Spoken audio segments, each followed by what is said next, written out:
Hello, everyone, and welcome to part 2 of Why I Hate the CGI series. Now, in my last video, I talked through seasons 1 through 5 of Thomas and Friends. But now we come to Thomas's very first movie, Thomas and the Magic Railroad. Now, this was the movie that never actually gained popularity. I mean, the show itself was popular to kids and adults, but for some weird reason, this movie got so many negative reviews. And that was because of the test audience. Unfortunately, in 1999, there was a director's cut for Thomas and the Magic Railroad. And in 2002, things began to change around there. So, Thomas and the Magic Railroad is about Thomas the Tank Engine, and it's about an evil diesel named Diesel 10. So, in my opinion, as a little kid, I thought Diesel 10 was kind of scary. Not for his design, but because of his big crunching claw. And Diesel 10 has got kind of an evil face. I mean, his smile is as big as Sheldon from The Big Bang Theory. And he looks kind of creepy. But now I've overcome that. And I thought Diesel 10 was kind of cool for a Diesel. Troublesome Junction likes Diesel characters like D261 and D199. And he recently got the Earl Bear. But anyways, so Diesel 10 is like this villain of the movie who has two evil minions named Splatter and Dodge. Excuse me. And Diesel 10's henchman was actually supposed to be George, but they decided to make new characters named Splatter and Dodge. And those two are my favorite Diesels. I like them more than Devious Diesel, but we'll get to that later.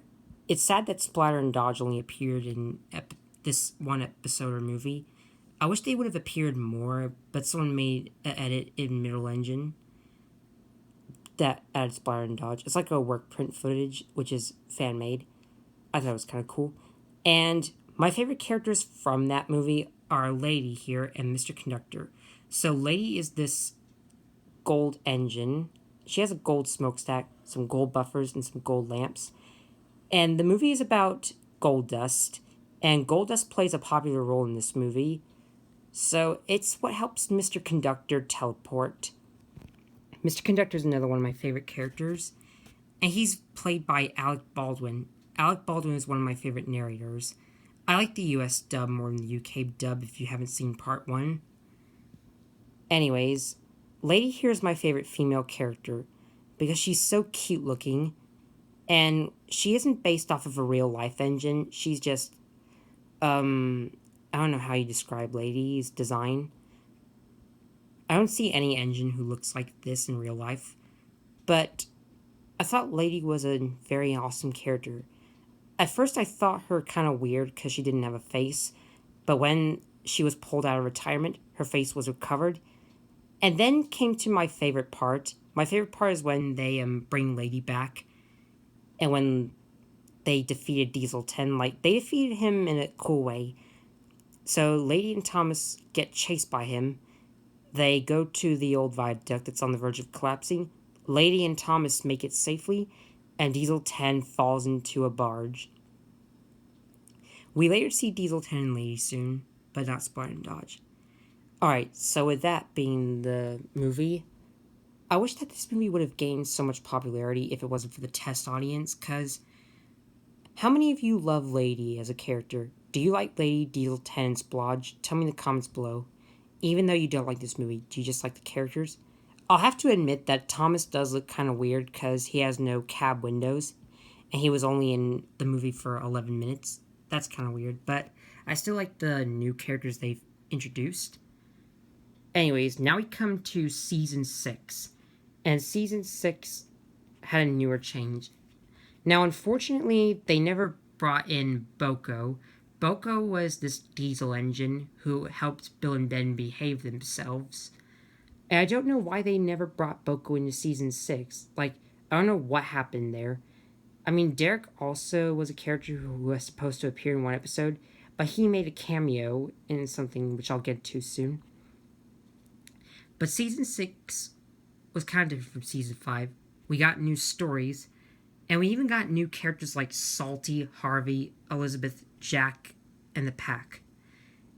Now, I thought Harvey was kind of cool, and he's one of my favorite characters because he's a crane engine, which is unique. Like, so he's like a hybrid between a train and a crane. That rhymes. And the stories were still voiced by Alec Baldwin. Now, sadly, Alec Baldwin has never done a good job in season 6. I do love him still, but for some weird reason, in the episode Twin Trouble, Alec Baldwin didn't give Donald and Douglas Scottish accents. I mean, Donald and Douglas do argue sometimes, but they always get back together and become twins again.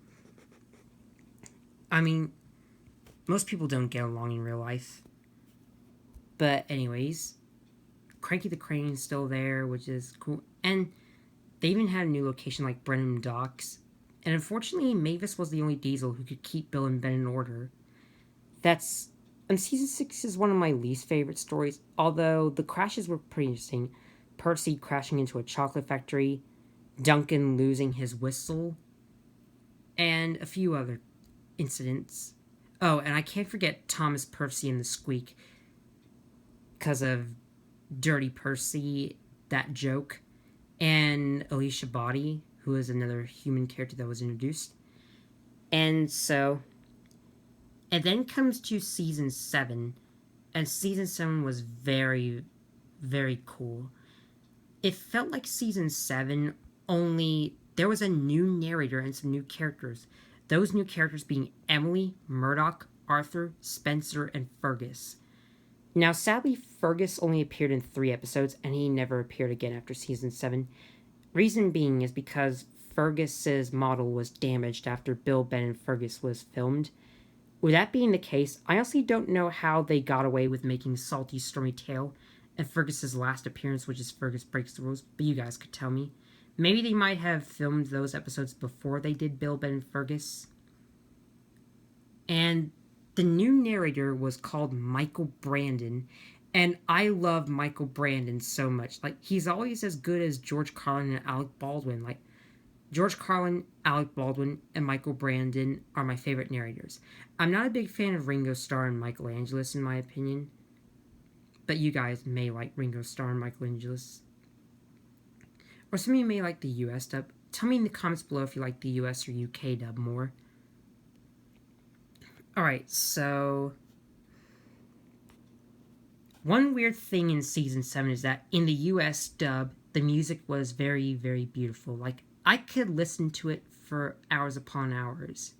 Like, Michael Brandon had put in some beautiful music. And for some weird reason, Michael Angelis' music wasn't as good as Michael Brandon. That's kind of weird. Which is why I prefer Michael Brandon, Alec Baldwin, and George Carlin. And season 7 was one of my favorite seasons from the classic series, along with series 1 through 5. Season 6 is alright. It does have a few flaws, but I can get past that. And I still love the Magic Railroad, even though some of you might not. Anyways, now we come on to one of my least favorite things. This is where Thomas and Friends started to go downhill. So starting in 2004, season 8 was introduced, and the new writer is Sharon Miller. It's no longer Britt Allcroft, sadly. And Britt Allcroft was an amazing writer, in my opinion. I don't know what happened to season 8. I mean, season 7 and season 1 through 6 was the golden era. But then everything went downhill in 2004, starting from that point. So, I have a bunch of criticisms about the Sharon Miller era. Where do I even begin? So, they started to have a few lacks of characters, like Duck and Oliver never actually been appeared, and Donald and Douglas don't usually appear until season 10, unfortunately. And what ticked me off the most is that all the main 8 characters were out of character. Like, Emily went from a sweet and kind engine in season 7 with bronze buffers, but they gave her silver buffers and a big bossy attitude. Like, come on, really?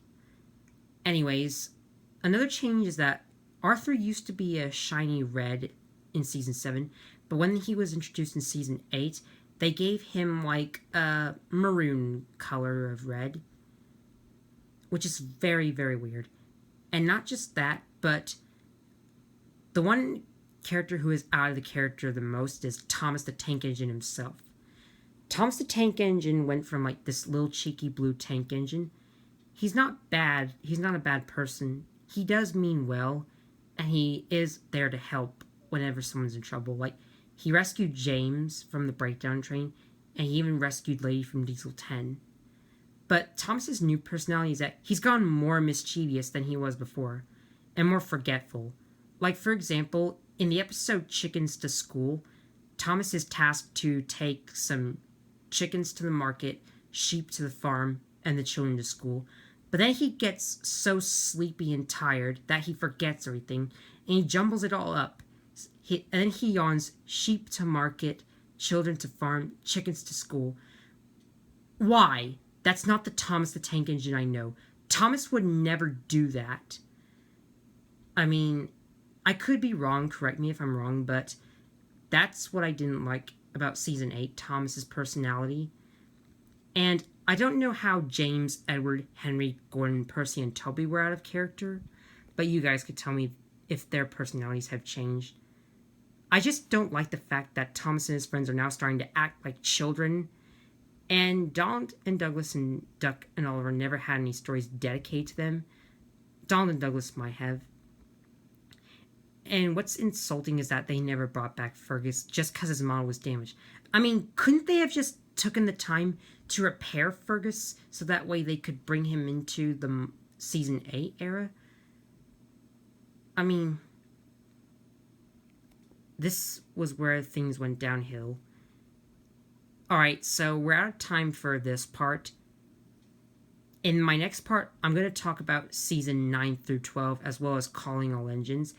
And then hopefully we can get to the CGI series. So stick with me and we'll get to the CGI series. And you'll hear my opinion of why I hate it. So thanks for watching this part. What did you think of it? Do you agree with this opinion? Or do you not? Everyone has their opinions. So stay tuned for part 3, because we still got a long way to go before we're fully done. Thanks for watching this part, and stay tuned for more on Tammy T 2009. Peace out.